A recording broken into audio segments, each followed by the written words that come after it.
Buenos días. Mm. Bueno, voy a presentar una sesión sobre el concepto de fragilidad, un pelín en general y particularmente en el paciente quirúrgico. Este es el índice. Vamos a hablar un poco de la definición de fragilidad, de qué la causa, de números, poco cuánta fragilidad hay en nuestro entorno y en el ámbito quirúrgico, por qué es importante, qué consecuencias tiene, cómo se mide, dónde podemos aportar un poco nosotros en su manejo y en su identificación, qué podemos realmente hacer para prevenirla y para tenerla en cuenta en quirófano. Y luego dar un poco un paso atrás y ver la perspectiva de lo que es la medicina perioperatoria y cómo se incluye la fragilidad en este contexto. Bueno, empezamos. ¿Qué es la fragilidad? Es una condición clínica de vulnerabilidad aumentada. Se da porque el paciente, o más bien antes de ser un paciente, la persona tiene una reserva fisiológica disminuida, que es a la vez causa y consecuencia de un deterioro acumulado en múltiples sistemas. Esto hace que tenga baja tolerancia a la respuesta a estresores de varios tipos.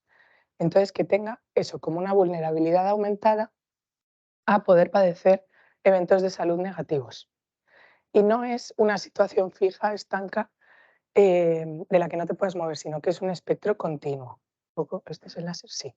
Como vemos aquí, tú puedes tener un paciente en óptimo estado de salud que puede ir avanzando en el espectro de fragilidad, vulnerabilidad y distintos grados de fragilidad hasta situaciones severas. A ver, quizás sea más fácil también de tener pensando en qué no es la fragilidad. No es lo mismo que envejecimiento. El envejecimiento normal es una cosa y la fragilidad podemos entenderla quizá como un envejecimiento patológico. No es incapacidad, que se define como la dependencia para hacer actividades de la vida diaria. La fragilidad no es eso, el sujeto sigue siendo independiente. No es comorbilidad, que es tener enfermedades concomitantes a la vez que el estado de fragilidad. Y no es una condición solamente geriátrica, esto puede pasar también en jóvenes. De hecho, se sabe que el estado de fragilidad en jóvenes da lugar a aún peores consecuencias que tener un mayor frágil. Y no es irreversible. O sea, como hemos visto en ese continuo, no es que solo se avanza. Uno puede estar en un estado de fragilidad y volver para atrás. Y luego este gráfico es un poco para ver que, a pesar de que no es todas estas cosas, sí que se pueden solapar. En estudios un poco de epidemiología se ha visto que las personas frágiles pueden ser solamente frágiles, pero también pueden tener comorbilidades o estar incapacitadas, incluso las tres cosas a la vez, pero no es lo mismo. Como resumen, podríamos definir eso, la fragilidad como un estado de vulnerabilidad aumentado. Uno es propenso a desarrollar eventos de salud negativos. ¿Por qué se da? Por una desregulación de varios sistemas, inmune, endocrino, de metabolismo, también por una actividad física disminuida y por un concepto un poco solapado de envejecimiento e inflamación, en el que en todo el sistema hay un aumento de marcadores proinflamatorios, disfunción mitocondrial, algunos cambios hormonales y un estado catabólico, que se juntan para dar lugar a apoptosis, sarcopenia, pérdida grasa y anemia, y dan lugar como a este estado de poca reserva fisiológica y fragilidad aumentada.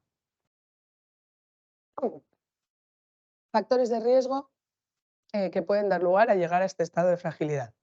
Tenemos un poco la lista, he puesto la foto, que puede ser un poco extraña, pero ayuda a acordarse de varios de estos factores, que es tener una edad mayor, un IMC bajo, ser mujer, vivir sola, hacer poco ejercicio, estar polimedicada, tener hábito tabáquico y enólico, niveles bajos de vitamina D y malnutrición, un bajo nivel sociocultural y algunas comorbilidades, como la diabetes, oír poco, déficit cognitivo, depresión, caídas o dolor crónico. Y un poco en números. Bueno, sabemos ya que el envejecimiento es un problema a nivel global, particularmente del mundo occidental, y que no hace más que subir. Se prevé que para 2030 más del 12% de la población sea mayor de 65 años y para 2050 más del 17%. Aunque hemos dicho que el envejecimiento no es lo mismo que la fragilidad, sí que es uno de los factores de riesgo. Y entre la población mayor tenemos entre un 4,1 y un 50% de fragilidad. Es un intervalo enorme, lo sé, pero no se ponen del todo de acuerdo en la forma de medirlo, que ahora hablaremos de las escalas, y en la definición. Entonces es un poco complicado de decir hay este porcentaje. Pero bueno, hacerse la idea de que es alto. Según las franjas de edad, de hecho, sí que tenemos que a medida que va subiendo hay hasta un 20 y pico % de fragilidad entre nuestros mayores. Y en nuestro ámbito, el quirúrgico, esta prevalencia es aún mayor. Evidentemente ya empiezas a padecer problemas. Y para hacernos una idea, en cirugía programada no oncológica es alrededor de un 30% la prevalencia de fragilidad. Si es oncológica es casi un 50% y estos porcentajes suben a la que la cirugía es urgente y, y es urgente. Bueno, ¿y por qué todo esto es importante? ¿Qué más nos da que esa persona sea o no sea frágil? Bueno, hay que pensar que un factor de riesgo es importante cuando es prevalente, que ya hemos visto que lo es, cuando aumenta el riesgo relativo de ciertas complicaciones, que ahora vamos a ver, y cuando es potencialmente modificable, que lo veremos después, sí que lo es. Entonces, la relevancia es que el estado de fragilidad aumenta, se ha visto por estudios y bibliografía, que aumenta el riesgo de caídas, incontinencia, efectos secundarios a fármacos, delirio, incapacidad, institucionalización y hospitalización, y luego varias enfermedades sistémicas y mortalidad. O sea, realmente está relacionada con un montón de outcomes negativos y, ya os digo, con una bibliografía y una literatura fuerte al respecto. Concretamente, en nuestro ámbito, estos riesgos son significativos. Las tasas de complicaciones quirúrgicas en pacientes frágiles son más de un 50%. Y se ha identificado como el mayor factor de riesgo independiente para morbilidad postoperatoria.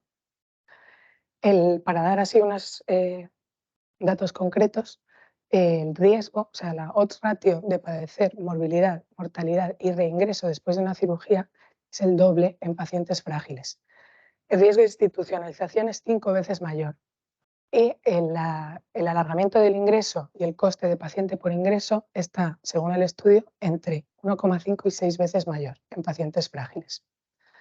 Y todo esto, pensaréis, pasa en grandes cirugías, laparotomías, resecciones enormes. No, en cirugías menores como apendicectomías, colecistectomías, hernias, cirugías de tiroides o paratiroides, se ha visto también una tasa o un riesgo de complicaciones 3 veces mayor que en un paciente no frágil. De hecho, los datos así en una cirugía programada no cardíaca, en distintos momentos en la línea de tiempo tenemos que a los 90 días el 30% de los pacientes frágiles mueren, son institucionalizados o desarrollan incapacidades. A los 3 meses el 20% o empeoran una incapacidad existente o desarrollan una. Y al año el 40% fallecen. Y luego, hablando particularmente del delirio, que conocemos que es una situación que lleva a un alargamiento del ingreso, a un mayor coste por estancia y a complicaciones varias en el postoperatorio quirúrgico, se ha visto que también está muy relacionado con el estado de fragilidad del paciente. De hecho, es el mayor factor de riesgo para desarrollar delirio, solo por debajo de tener una historia de haber padecido delirio previamente. Y luego, esto no es concretamente delirio, pero también se ha visto en varios estudios interesantes que la fragilidad se relaciona con un déficit neurocognitivo del paciente a largo plazo, viendo que al año de las cirugías en pacientes frágiles se ven unas tasas de déficit leve pero presente bastante interesantes, para mal. Bueno, así, entendiendo un poco qué es, por qué nos importa y demás, vamos a hablar de cómo se mide. Aquí hay mucha controversia en la literatura, porque se han surgido muchas escalas y se han ido validando y utilizando de distinta manera, pero vamos un poco a ir por partes. Para empezar, entender lo que decíamos, que tú tienes ciertas contribuciones al estado de fragilidad, como es la actividad física, la cognición, la nutrición y la salud mental. Y luego tenemos como dos modelos, dos escuelas de pensamientos para pensar en cómo medir la fragilidad. Una es la escuela fenotípica y otra la acumulación de déficits. Ahora las desglasamos un poco. El modelo fenotípico lo que dice es que la fragilidad es un fenómeno con una expresión fenotípica. Y mide 5 o 6 variables. Las escalas que se basan en el modelo fenotípico normalmente miden 5 cosas, que son una combinación de debilidad, lentitud o rapidez al moverse, actividad física, pérdida de peso no deseada, caídas y fatiga. Entonces, de estos 5 criterios, si cumples 3 o más, se te considera frágil, y si cumples 1 o 2, se te considera prefrágil, que como veíamos en el continuo de antes, es como el estado previo a considerarte completamente frágil. Y dentro de este modelo hay 2 escalas principales, se llaman el fenotipo de Fried, que es el señor que la desarrolló, o la escala Frail. Entonces, estas escalas, ventajas e inconvenientes. Las ventajas son que son muy rápidas de aplicar, muy reproducibles y que están validadas en un montón de ámbitos. Y las debilidades son que necesitan material específico, por ejemplo, un cronómetro, que es lo que usamos para medir la lentitud, es una prueba, la de levántate y anda, y medimos cuántos segundos tarda en levantarse y andar X metros. Y que no valora componentes cognitivos o psicosociales, que sí que se ha visto que tienen un impacto en el estado de fragilidad. El otro modelo para desarrollar escalas es el modelo de acumulación de déficits. Este se basa en valorar un montón de esferas vitales del paciente. Incluye un poco de todo. O sea, puedes tener síntomas, diagnósticos ya codificados, digamos, test de laboratorio, o sea, mira de todo. Comorbilidades, cuestiones sociales, cognitivos, o sea, hace una valoración del paciente. Tanto es así que se suelen medir entre 20 y 70 variables y luego se toma el número de variables que están alteradas, se divide entre el total de las que has valorado y sacas un porcentaje. Con esto os podéis imaginar que la debilidad de estas escalas es que son lentas de llevar a cabo. Las ventajas es que es muy sensible, o sea, si tú mides 55 cosas, pues es fácil que detectes verdaderamente el estado de fragilidad y que están muy validadas. Pero bueno, esto es un poco para entender cómo se mide. Las 2 escalas principales, ya os digo que hay como 15, de esta forma de valorar son la Clinical Frailty Scale y la Edmonton Frail Scale. Rápidamente, la Clinical Frailty esta es bastante fácil, en realidad es de juicio clínico. Vale del 1 al 9 y es una valoración un poco basada en la frase que acompaña cada descripción y un poco la sensación que te da el estado de fragilidad de tu paciente. Y va desde muy en forma hasta enfermo terminal. Y das un valor de 1 al 9 y se considera al paciente frágil a partir de un valor de 5. Y luego la Edmonton Frail Scale es un cuestionario que puede incluso realizar el propio paciente, muy conveniente, y mira varios criterios, lo he dicho así, variados de la esfera vital del paciente, desde funcionalidad, cognición, a soporte social, humor, nutrición. Y esta hablaremos más porque es interesante porque se fija en varios aspectos que son optimizables a nivel perioperatorio. Vale, entonces dentro de todas estas escalas, ¿cuál utilizamos? Pues por suerte la bibliografía se ha preocupado de valorar cuál es más útil, más validada y cuál tiene sentido utilizar. Entonces se ha visto que la Clinical Frailty Scale, la que veíamos que va del 1 al 9, es la que está más asociada, o sea, que tiene como más potencia para detectar outcomes de mortalidad e institucionalización, y es la más fácil de usar. Luego, el fenotipo de fragilidad de Fried, el que eran las 5 cosas midiendo debilidad, velocidad y demás, es el que más se asocia con la aparición de delirio. Y la Edmonton Frail Scale, que es la que veíamos que se podía autorrealizar, es la mejor predictora de complicaciones y es la que está recomendada, por ejemplo, por la Sociedad Británica de Geriatría como herramienta perioperatoria. Esta va a ser la que más nos interesa a nosotros. Y luego, concretamente, se habla de la Essential Frailty Toolset para cirugía cardíaca. Y hay un tema interesante que se está empezando a ver en bibliografía, que es en nuestro entorno, que a veces te llega un paciente, digamos, a control quirúrgico, del que no sabes nada, nadie le ha pasado una escala de fragilidad y no está en estado de responderte a ninguna pregunta, no sabes qué estado tenía previamente. Aquí se están empezando a desarrollar herramientas basadas en ecografía, en las que tú puedes, según viendo masa muscular y distintos indicadores, hacerte un poco la idea del estado de fragilidad del paciente. Pero bueno, esto está aún en desarrollo. Vale. A pesar de que esta sesión es sobre el ámbito quirúrgico, quería hacer una pincelada sobre la REA, porque de fragilidad se ha hablado sobre todo en entornos de atención primaria, UCI o REA y ahora más en ámbito quirúrgico.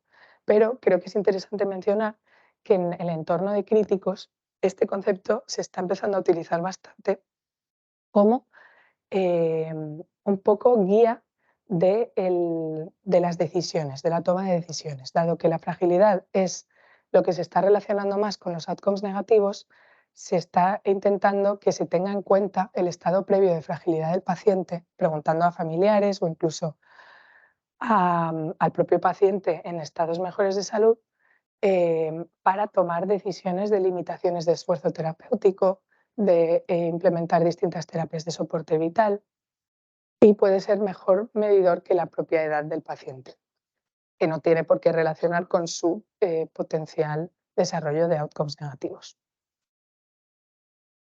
Bueno, dicho todo esto, vamos a hablar de qué podemos realmente hacer por estos pacientes. Para empezar, quedarnos con la idea de que, lo dicho, es un espectro continuo, pero que si uno no hace nada, tiende a avanzar. Es un avance lento, suele tardar años, pero para hacernos una idea, ha habido un estudio en el que midieron que pacientes en distintos estados de la escala, en 4 años y medio, casi el 60% habían cambiado de nivel. Y de ese 60%, 2/3, o sea, casi el 40%, habían aumentado de nivel. O sea, si no haces nada, este estado tiende a avanzar, pero es reversible. Y hay una serie de intervenciones médicas que se pueden hacer para evitar que el paciente avance en su fragilidad. En el paciente quirúrgico, concretamente, ¿qué podemos hacer? Ahora las vamos a ir desglosando, pero es evaluar el riesgo perioperatorio, una prehabilitación, intervenciones nutricional y farmacológica y prevenir el delirio. Perdón, un momento, que no tengo voz.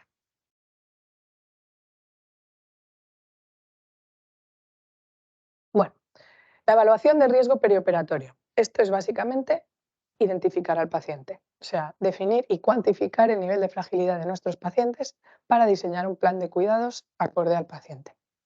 Entonces, ¿para qué nos sirve esto? Solo con saberlo, uno puede adaptar la cirugía o la técnica anestésica a cosas menos invasivas. Por ejemplo, hay varios estudios en los que se ha visto que en pacientes con indicación de recambio valvular aórtico, que se identifican como frágiles, se puede proponer una TAVI.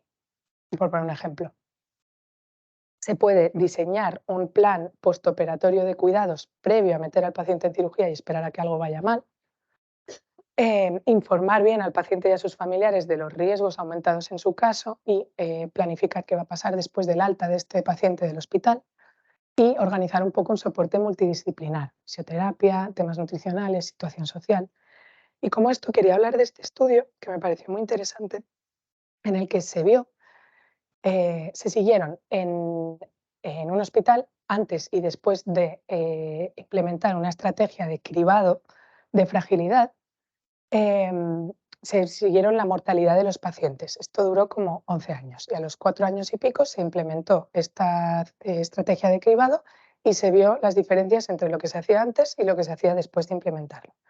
Lo único que cambiaron fue la identificación de los pacientes y que planificaban qué iban a hacer con ellos entre el equipo quirúrgico, anestésico, intensivista y paliativo. O informaban bien a la familia y a los familiares y medían la mortalidad a los 30 días, a los 180 días y a los 365 días. Y en todos los casos bajó, desde un 1,6% a 0,7 hasta los 360, hasta el año de 34 y pico a 11%. Solo con identificar y organizar. Otra intervención que se puede hacer es la prehabilitación, que se centra sobre todo en el nivel de ejercicio que lleva a cabo nuestro paciente. El ejercicio se ha visto que tiene efectos fisiológicos en sistemas no solo musculoesqueléticos, sino también cerebral, endocrino y inmune. Y que, junto con el estrés quirúrgico y la fragilidad del paciente, el encamamiento ya es la combinación que puede llevar a una potencial incapacidad. Entonces, bueno, en distintos estudios se ha visto que lo que se recomienda al paciente prequirúrgico es una actividad multimodal variada que incluya algo aeróbico y algo de fuerza, al menos 3 veces por semana, al menos 2 semanas antes de la intervención, que realmente pensado no es nada, muy fácil de implementar. Luego, una intervención nutricional se basa en que la malnutrición, que es algo habitual en el paciente frágil y en el paciente anciano, que además con patología oncológica o gastrointestinal, que son muchas de los pacientes que llegan a nuestro quirófano, tiene mucho riesgo de esto, aumentar este estado de fragilidad y llevar a un montón de outcomes negativos. Entonces se recomienda en distintos estudios un aporte de proteínas de 1,5 gramos por kilo por día, basado en el peso ideal. Y concretamente a pacientes a los que también han recomendado una prehabilitación física, si están malnutridos, tratar primero la malnutrición y hacer más hincapié en hacer un aporte nutricional si van a llevar a cabo esa prehabilitación física. Pensar también en valorar la anemia por déficit de hierro y suplementar si hace falta. Y bueno, decir que en otros tipos de suplementación se ha estudiado de todo, añadir distintos aportes, no hay mucho beneficio demostrado, salvo en esto.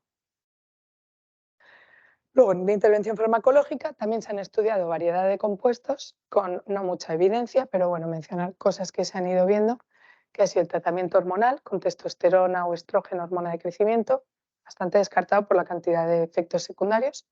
Se han estudiado antiinflamatorios, IECAS y vitamina D, viendo que realmente lo único que vale la pena es la vitamina D si hay un déficit presente y asociada a calcio. Lo que sí que se ha visto clarísimo, que sí que tiene un claro beneficio, es implementar los criterios Stop-Start, que básicamente trata de retirar prescripciones farmacológicas innecesarias y añadir las que sí que lo puedan ser. Por si alguien no ha oído hablar de estos, los criterios Stop-Start son una tabla, una lista. Los Stop son el screening para las prescripciones de personas mayores, que son 65 indicaciones en 10 bloques, bloques por sistemas. Sistema cardiovascular, sistema musculoesquelético, sistema gastrointestinal. Y son unas indicaciones súper claras, tipo no dar AINES si tiene una historia de úlcera gastrointestinal. Entonces, es revisar la prescripción. ¿Esta persona tiene esta historia? ¿Lleva un AINES? ¡Pum! Fuera. Es para retirar. Estas personas normalmente tienen una lista de receta médica tremenda. Y con esto se ve realmente que muchas cosas son redundantes, no son necesarias. Y tanto la polifarmacia, que lleva al estado de fragilidad aumentada, como el hecho de ser frágil, que lleva a tener mayores efectos secundarios a fármacos, esto es una gran herramienta. Y luego los START, que es para alertar a las prescripciones que sí que son necesarias, son un poco menos, son 22 indicaciones en 6 bloques, lo mismo, por sistemas. Uno repasa la lista, se tarda unos minutos en aplicar y se quitan o se ponen las cosas necesarias. Y luego, por último, comentar un poco la disfunción cognitiva y el delirio. Esto, como hemos visto, es un riesgo aumentado en los pacientes frágiles y cosas que podemos hacer nosotros, tanto preoperatorio como intra o post, es, bueno, las recomendaciones que ya ha publicado la Sociedad Europea de Anestesia, como no dar benzodiazepinas a menos que sea absolutamente necesario, monitorizar la profundidad anestésica, utilizar una analgesia multimodal menos basada en opioides, estrategias de anestesia total intravenosa, protocolos de recuperación rápida o programas aplicados a mayores que se basan, esto lo he puesto para aquí, son protocolos para prevenir el delirio o tratarlo si aparece, que se basan, realmente son protocolos de enfermería, se basan en comunicación orientativa, va a decir un poco, repetir dónde estás, qué ha pasado, asistencia nutricional y oral, ayudar a la recuperación, a la alimentación del paciente y movilización temprana. Está muy protocolizado, muy fácil de implementar y se ha visto que tiene una muy buena prevención y tratamiento del delirio. De hecho, los números de este estudio son que el riesgo se redujo un 56% y la duración de ingreso de los pacientes bajó una media de 2 días. Y luego, una vez aparecido, intentar tratar el delirio con optimización ambiental y neurolépticos atípicos, no benzodiazepinas. Bueno, y esto es una tabla propuesta por uno de estos estudios un poco para hacerse una idea de cómo sería el algoritmo de actuación. Esto es un poco disgregado. Entonces, estos proponen que si tú te llega a la consulta preoperatoria a un paciente mayor de 65, si es menor de 65, haces una consulta normal. Si es mayor, haces, bueno, aquí añadiría si es mayor o te da la sensación de que es un paciente de alto riesgo de tener fragilidad. Pero bueno, estos proponen hacerlo por edad.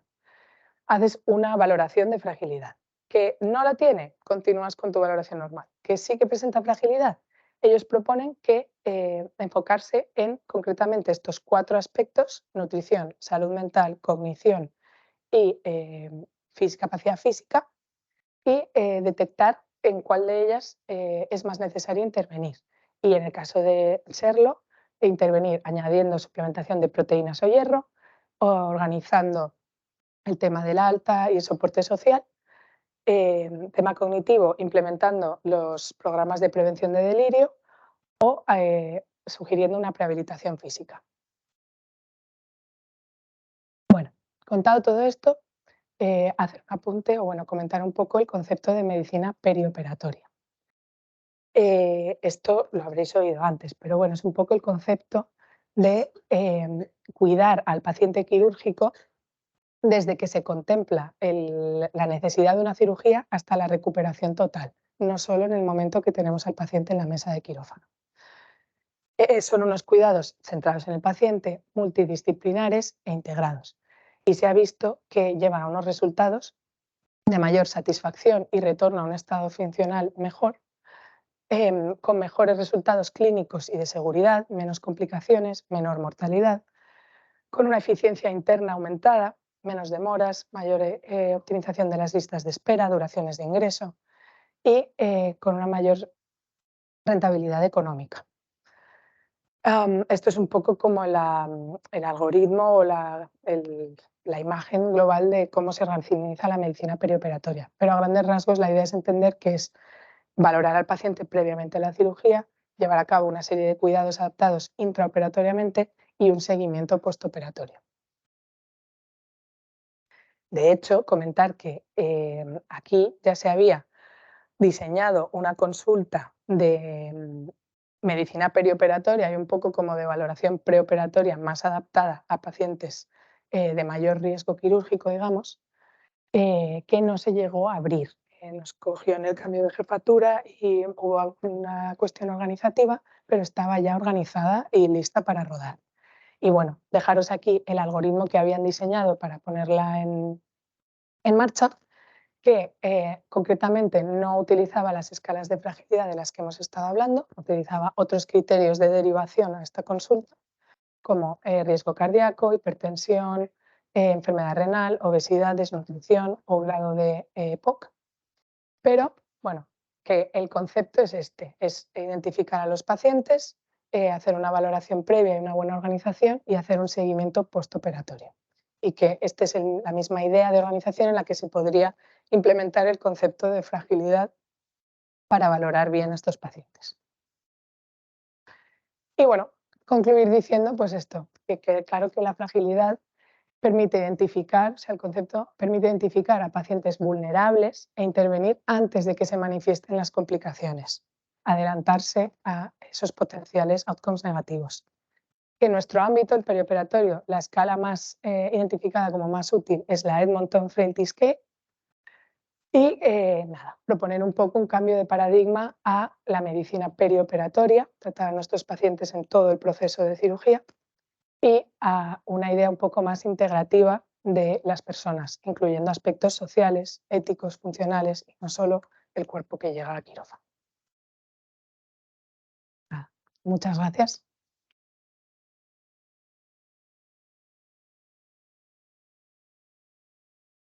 ¿Alguna pregunta?